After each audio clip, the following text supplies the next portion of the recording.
अस्सलामु अलैकुम।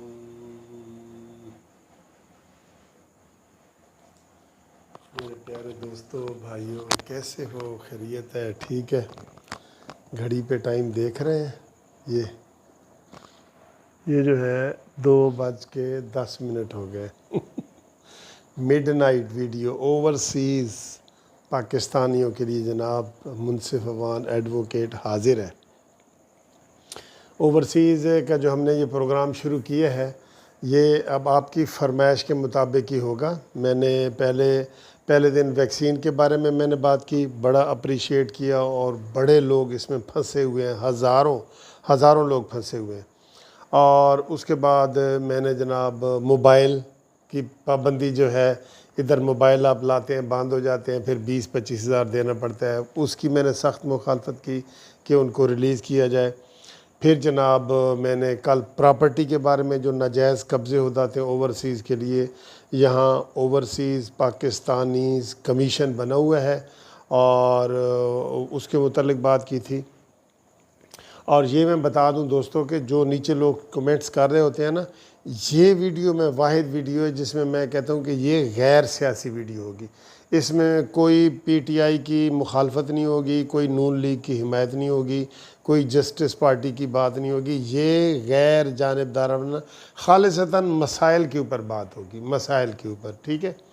तो आज मुझे जो इसके ऊपर हुक्म दिया गया है कि जनाब आप ओवरसीज़ का जो वोट का हक दिया गया है उसके ऊपर भी बात करें ना। उसके ऊपर देख रहा था मैं, जब बिल असम्बली में पेश होना था तो उस वक़्त मैंने एक वीडियो बनाई थी और मैंने कहा था कि ये ऐसा बिल है ओवरसीज़ पाकिस्तानियों को वोट का हक देने में, जिसमें खुल के मुखालफत कोई भी सियासी पार्टी नहीं करेगी। ये मेरे अल्फाज थे। तो लेकिन ये हुआ कि जब बिल पास हुआ तो ये वो बिल थे जो एक रात में 12 बिल इकट्ठे, 12 कानून पास हुए थे। एक रात में 12 कानून इकट्ठे बिल पास हुए थे और जिसकी अपोजिशन, सारी अपोजिशन ने मुखालफत की थी कि ये क्या बात है, ये कोई तरीका है बिल पास करने का या कानून बनाने का। आप जब कोई भी कानून बनाते हैं उसको पहले असम्बली में बहस होती है, उसके हक़ में, उसके मुखालफत में, उसमें जो खला होते हैं वो निकाले जाते हैं, जो लकूनाज, उन्हें हम कानूनी लैंग्वेज में करते हैं लकूनाज, वो निकाले जाते हैं। भरपूर बहस के बाद जब बिल पास होता है तो वो खामियों से पाक होता है। जो एक रात में 12 बिल पेश हो जाएंगे, पास हो जाएंगे, तो वो ज़्यादती है, ये बड़ी ज़्यादती है, ठीक है।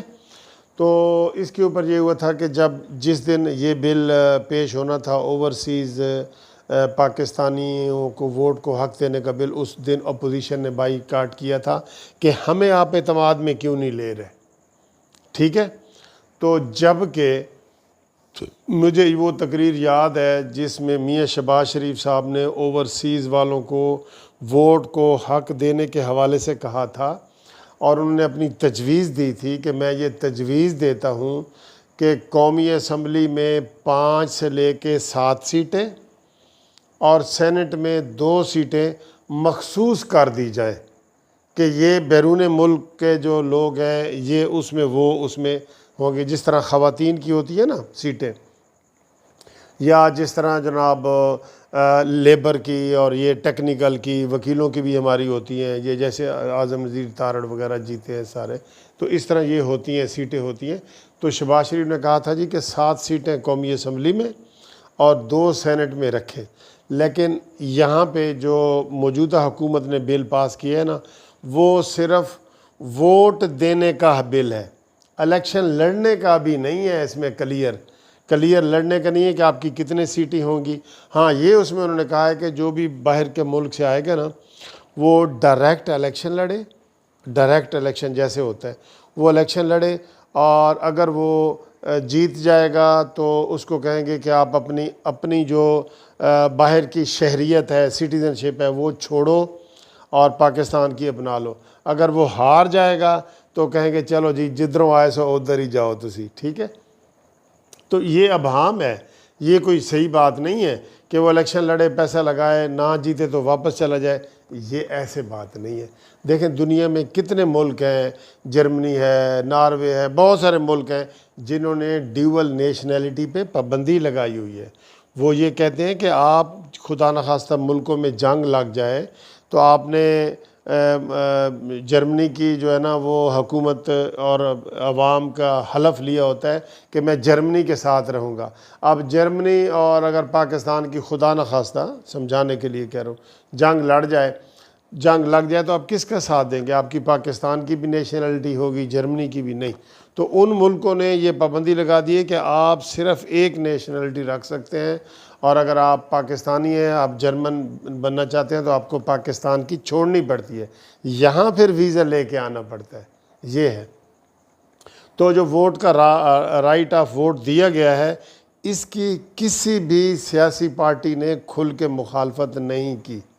वो इसलिए नहीं की कि जनाब ताकि बाहर पता है कितने हमारे लोग पाकिस्तानी हैं?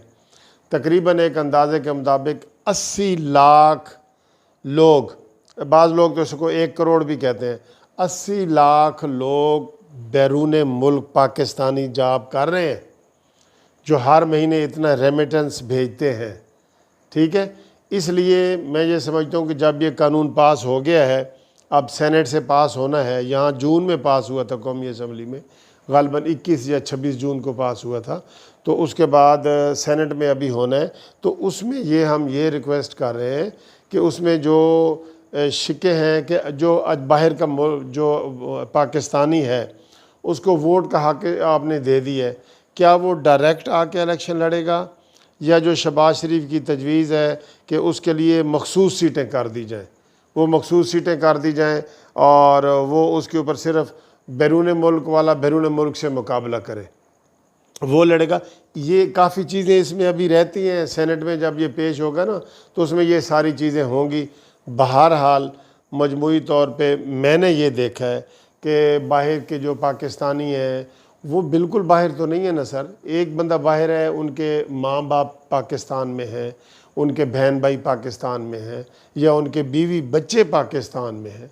और ख़ास तौर पे मिडल ईस्ट में तो आपको पता है बीवी बच्चे साथ रखते ही नहीं हैं, क्योंकि वहाँ पे उनका वो होता है एक अकामा लेना पड़ता है। एक आदमी का 400 रियाल का अकामा है, एक रह रहा है, साथ बीवी ले जाएगा तो वो 800 देगा, 2 बच्चे होंगे तो वो 1200 देगा। इस तरह का जो है ना कानून बना हुआ है।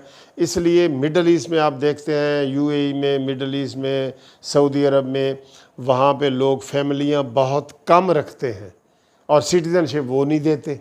ठीक है ना, उन्होंने अपने कानून बनाए हुए हैं। वो कफ़ील को सारी उम्र देना पड़ता है। वैसे तो सूद के ख़िलाफ़ है वो, लेकिन कफ़ील जो उनका होता है ना, कफ़ील जो उनको वीज़ा देता है, अकामा उसे कहते हैं, उसको सारी उम्र अपनी जायदाद का हिस्सा देते रहो, इनकम का हिस्सा देते रहो।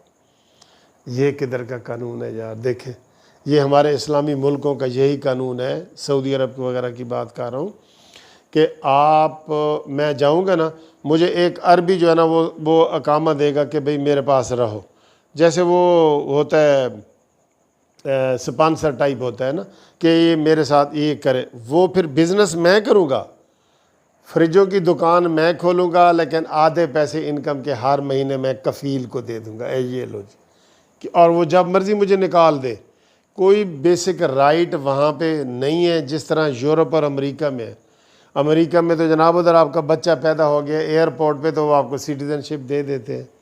तो जबकि इधर लोग 40-40 साल से सऊदी अरब में रह रहे हैं, 50-50 साल से, उनको सिटीज़नशिप नहीं देता सऊदी अरब वाले, वो उसी तरह टैक्स दे रहे होते हैं।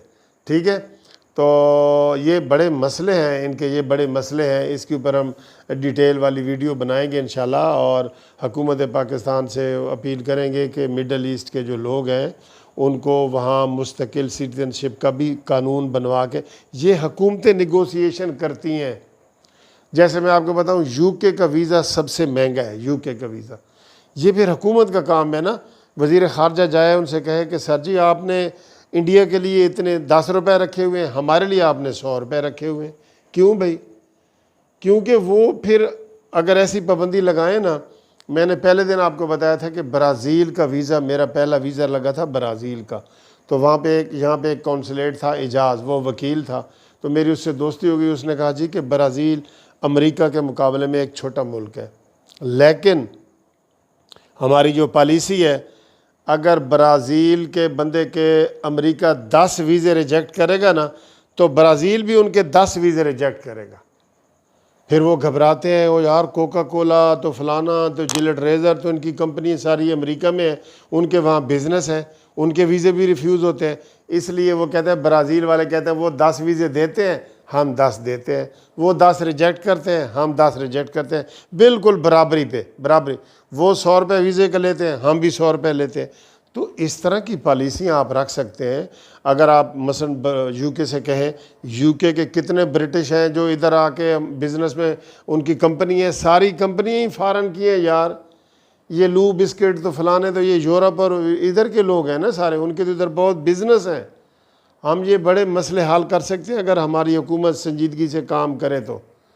बहरहाल फ़िलहाल हम यही कह रहे हैं कि इसके जो है ना SOPs तय कर लिए जाएं अच्छे तरीके से सेनेट में बिल पेश होने के लिए। तो बाकी मजमूई तौर पे मैंने देखा है कि वोट का हक़ मिलने से बैरून मुल्क पाकिस्तानी खुश हुए हैं, तो हम भी उनकी खुशी के साथ हैं।